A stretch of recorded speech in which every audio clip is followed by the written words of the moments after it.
Alors que la course vient d'être neutralisée, on n'a pas eu trop de précision.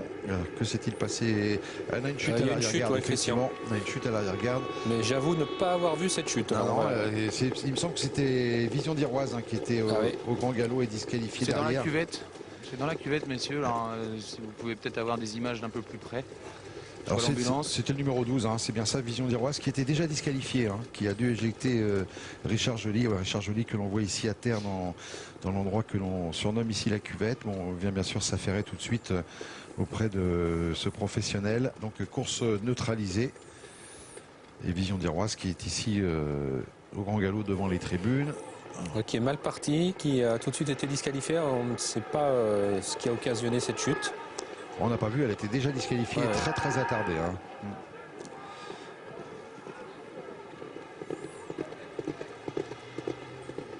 Alors est-ce que Richard Joly est debout? Je vois pas d'où je suis. On a vu une image, il était couché tout à l'heure. Il était couché, on voit l'ambulance. Sa jument va venir, va passer juste devant lui d'ici quelques instants. Voilà, il se relève. Il a l'air sonné quand même. La jument qui évite l'ambulance. C'est parfait dans la voiture des commissaires. On l'avait mis là pour protéger, bien sûr, évidemment, Richard Joly qui était encore à terre. Voilà, on souhaite qu'il reprenne très rapidement ses esprits, bien entendu. Donc la jument sera sans doute déclarée non partante. Voilà, on retiendra de ce faux départ que l'on avait eu deux animatrices principales, Vivra Véral numéro 9 qui avait pris un excellent départ, tout comme la favorite Vicky For Love. On espère que cette dernière ne va pas trop monter en pression car c'est une jument quand même assez tendue. Elle avait pris un bon départ également avec le 8 Vénus Donnet, tout comme le 11 Victory Song qui avait quelques petits soucis d'allure dans la ligne opposée, semble-t-il.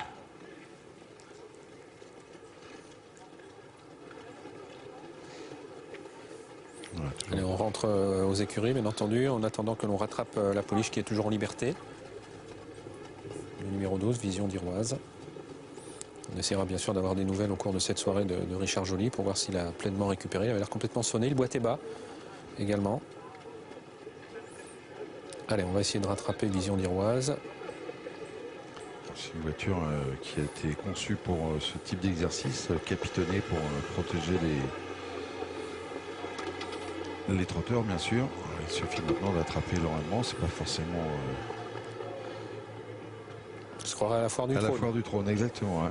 Foire du trône qui est bien sûr présente près de l'hippodrome de Vincennes lorsque c'est la saison. Ben voilà, attraper c'est gagné.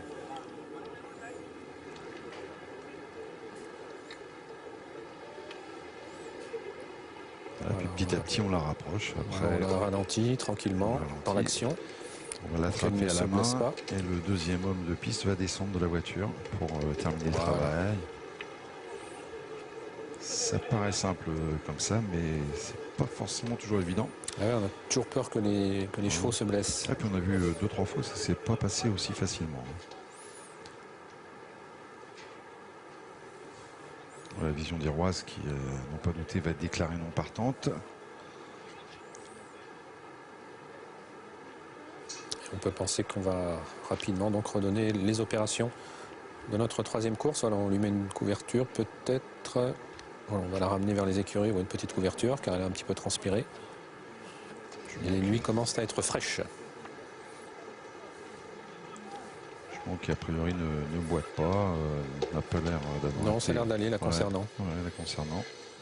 Bon, on n'a pas d'image parce que tout simplement elle était très en retrait lorsque l'incident s'est produit. Donc je ne sais pas si elle a glissé, si elle s'est croisé les jambes, si on ne sait pas. Bon, en tout cas, a priori on vient d'entendre une sirène qui nous confirmerait que voilà, on nous confirme que le numéro 12, il fallait s'y attendre. Et non partante.